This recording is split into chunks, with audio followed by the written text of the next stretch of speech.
In the last class, I explained what are the roles, what do you mean by managerial economist, or what do you mean by microeconomics, macroeconomics, and what are the scope and nature of managerial economics, and the difference between micro and macroeconomics.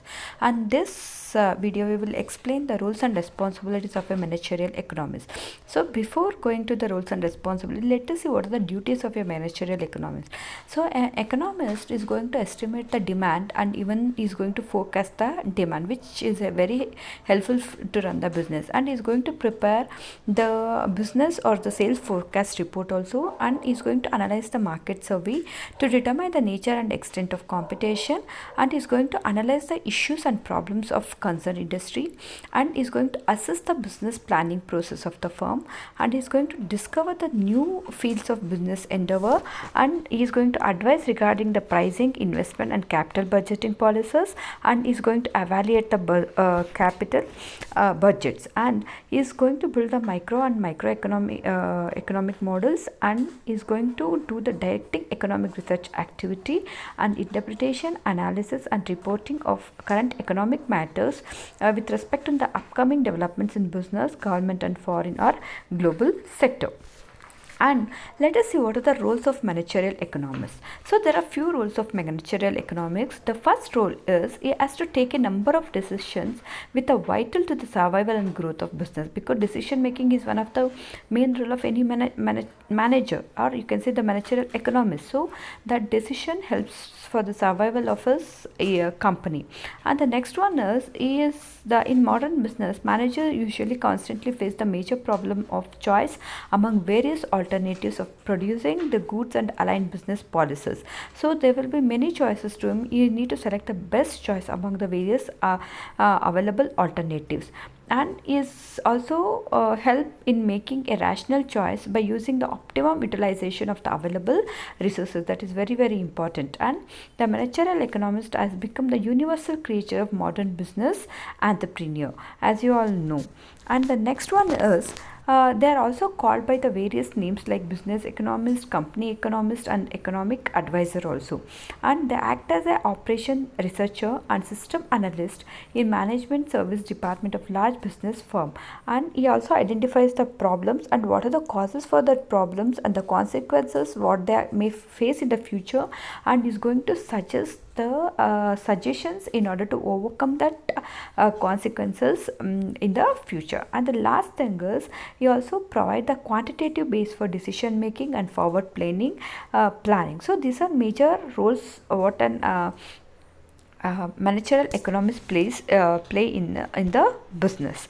And he also act as a friend, philosopher and a guide, and he always respond to the quick changes in the business, and he also study various types of research studies also. And he should always have the complete information regarding the environmental factors that affects the business with respect to the uncertainties also. So these are some of the rules. And what are the responsibilities of managerial economists?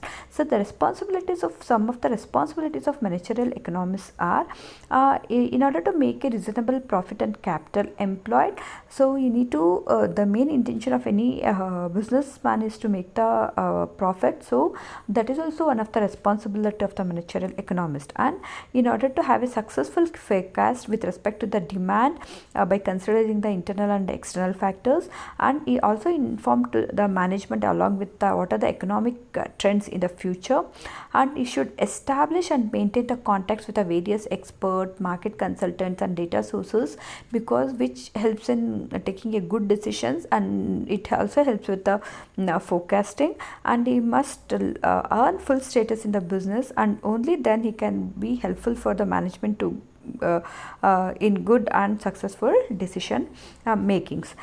So these are some of the you can see the roles and responsibilities of any managerial economics. Hope you have understood.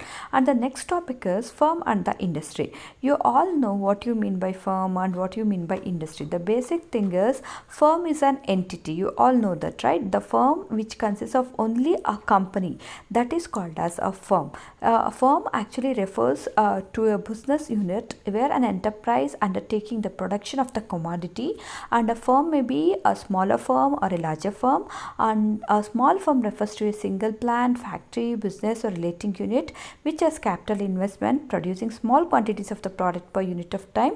And a large firm as a number of plants units, a complex managerial organization with a diversity of financial capital investment which may produce wide variety of products in large quantities per unit of time. And as you all know, the industry, like a small firm refers to a single plant and has a capital investment producing small quantities of product. And industry, you all know, it refers to a group of firms, right? So group of firms is called as industry, but they will be engaged in the production of homogeneous goods. So here homogeneity is nothing but where similarity of the activity, production activity or results and satisfaction of similar wants by different kinds of goods. Example, you can take FMCG industries, and an industry can be like is a set of all such firms. It may be big or small, engaged in identical productical activity. Hope you understand what you mean by a firm and an industry. So let us see what are the objectives of the firm. As you all know, there are many objectives of the firm. It may be the firm objective is, you all know, it is profit maximization, or it is intention is to maximize the sales or to increase the market share, or building a good business reputation, financial maintaining a stability, financial stability and liquidity ratio, and maintenance of good employee relations, or you can say the labor relations, job satisfaction, leisure and peace of mind. So these are some of the objectives of your firm. So the next topic is forms of ownership. You all know there are many forms of ownership. Mainly there are three forms, that is private sector, joint sector and the public sector. Again under that there are many other forms. Let us see each one of them. The first one is like you all know, it is a private sector. You all know private sector is nothing but when ownership is in the hands of the individual and whether independently as a small group or in a large group without any investment from the government. So under that, the first one is solo proprietorship. Solo proprietorship, as you all know, there will be a single owner for the company. He will be handling all the things, and where the investment is done by only a single person and uses own skills in management and is only responsible for all the results. And what are the advantages of this solo proprietorship is where the undividend profits will be there, secrets of share of trade won't be shared by other one, and promote the decision making and personal touch in the business will be there. And the limitations is no separate entity of the firm, and unlimited liability will be there, unlimited availability of the funds because of solo proprietorship, and uncertain life of business. So these are some of the advantages and disadvantages of your solo proprietorship. And the next one is partnership. So what do you mean by partnership? Partnership is nothing but where two or more individuals join together and then they invest to start up the company. So this is called as partnership. The advantages are like easy formation, there will be strong credit position will be there, and the shared risk will be there because more than one owner of the company, and shared wisdom and resources. And limitations are, again, it's an uncertain life of the firm and unlimited liability and distrust among the owners and insufficient funds. So these are some of the advantages and disadvantages of partnership. And the next one is joint stock company or a company. So you all know joint stock company is nothing but a business entity in which the stocks can be bought and held by the shareholders. There will be group of shareholders, so they will be running the company. So here it may result in the unequal ownership among the shareholders, and shareholders may sell their stock or transfer them without affecting the existence of the entity. Under this this private limited company, you all know the private limited company is the maximum shareholders for that private company is limited to 50, and the share of the company are transferable only among the members, but it is going to operate with respect to certain restrictions, and nor can it raise capital by selling its shares to outside public other than the members. So that is called as private limited company. Next one is public limited company. So the joint stock company may take in the form of public limited company also, and there is no limit on the maximum number of members, though the minimum number of members is 7, and the balance sheet to the register of joint stock companies in the annual basis, and it can invite the public to buy the shares by issuing the prospectus, and business cannot be started at least the minimum capital laid down as per the law have been subscribed. So this is regarding your Public limited company. So what are some of the advantages? Like limited liability, perpetual existence, separate entity, and the large funds are required.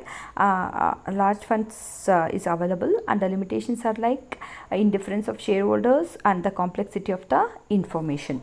So the next one is one person company. So what do you mean by one person company? Is nothing but according to the Act of 2013, one major reforms creation of one person company. This has removed the necessity to search for like-minded people to create a company. So that is called as one person company.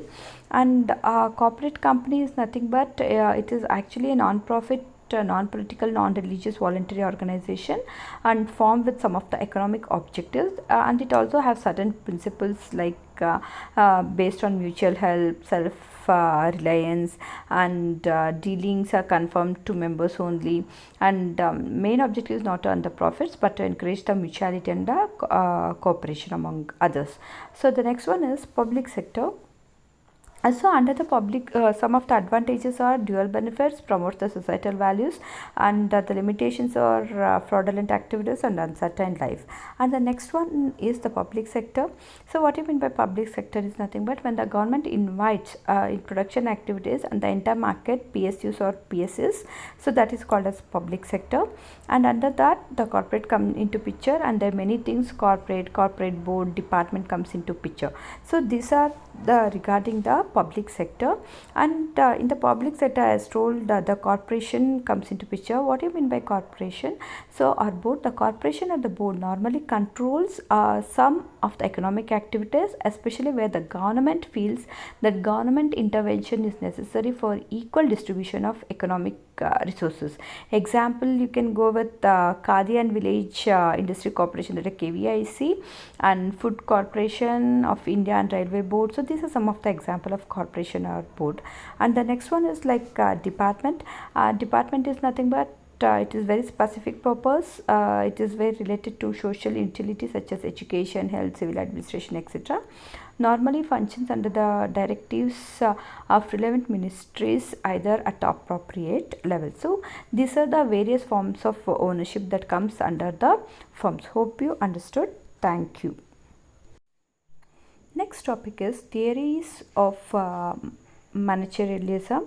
So these three theories are very important. The first one is Baumol's models of sales revenue maximization, Mar's theories of marginal enterprise, and Williamson's theories of managerial discretion. So these theories are very important. So let us see one by one what you mean by that.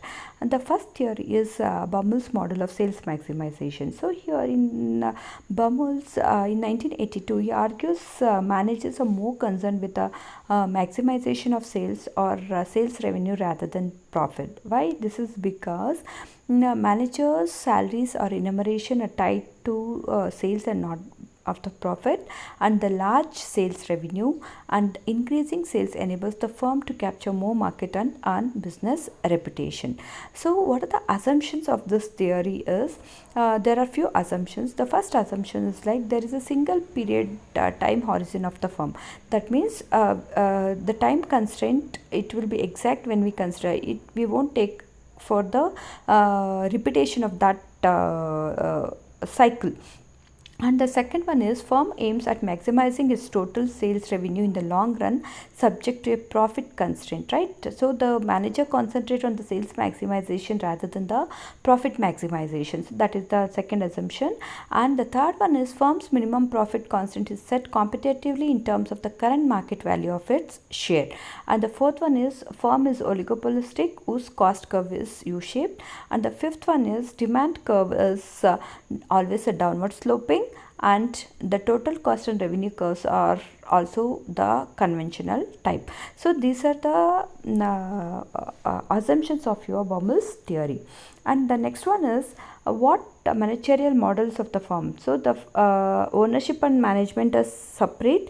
Managers and owners have different goals. Manager goals is sales maximization. Because of this reason, because of the following reason, because salaries and perks to manager depends on the sales, not on the profit, and bank give loans to firms with more sales, better payment to staff when sales increases. We are going to give the bonus or incentives based on the increase in the sales, but but falls when sales decreases, and sales increases the prestige of the manager, but large profits go to the shareholders, and manager prefers steady level of profits, not maximum profits, because they can't enjoy it, and increased sales increases the firm's market power.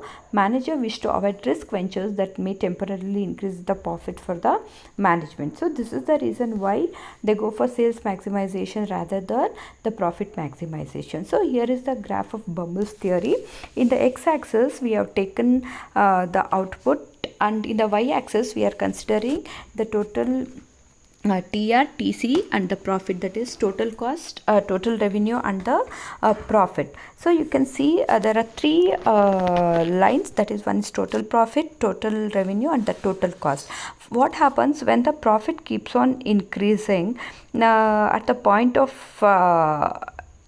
at the point of B, and even the TR also increases and the total cost also increases, even though we are not going to consider that, because the firm maximizes its profits at OQ level of output corresponding to the highest point B and the TP curve. But aim of firm is to maximize sales rather than the profit. So the sales maximization output is okay where the total revenue KL is maximum at the highest of TR. So the sales maximization output OK is greater than the profit maximization output OK, but the sales maximization is subject to the minimum profit constraint. So this is regarding the explanation of the graph. So the next one is what are the criticisms of this Baumol's theory. There are certain criticisms of this Baumol's theory.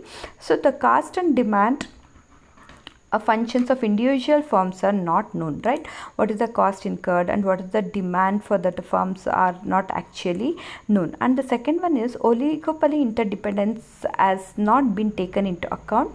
Other firms may also lower the P leading to P wars, that means the price wars, and uncertainties in oligopoly is not at all discussed about the uncertainties, and relationship to firm and industry equilibrium are not shown, how they are related, and then owners may demand higher profits, not the sales, right? So always the owner concentrates on the profits, not about the sales. So these are some of the criticisms of the Baumol's sales maximization theory. So here the manager concentrates on the sales maximization, not on the profit maximization, because he may get the profit, the bonus incentives based on the sales maximization, not on the achieving the profit maximization. When the profit maximization, only the owner will be benefited, not the manager. So that is regarding your Baumol's model of sales maximization. Here the manager main aim is to maximize the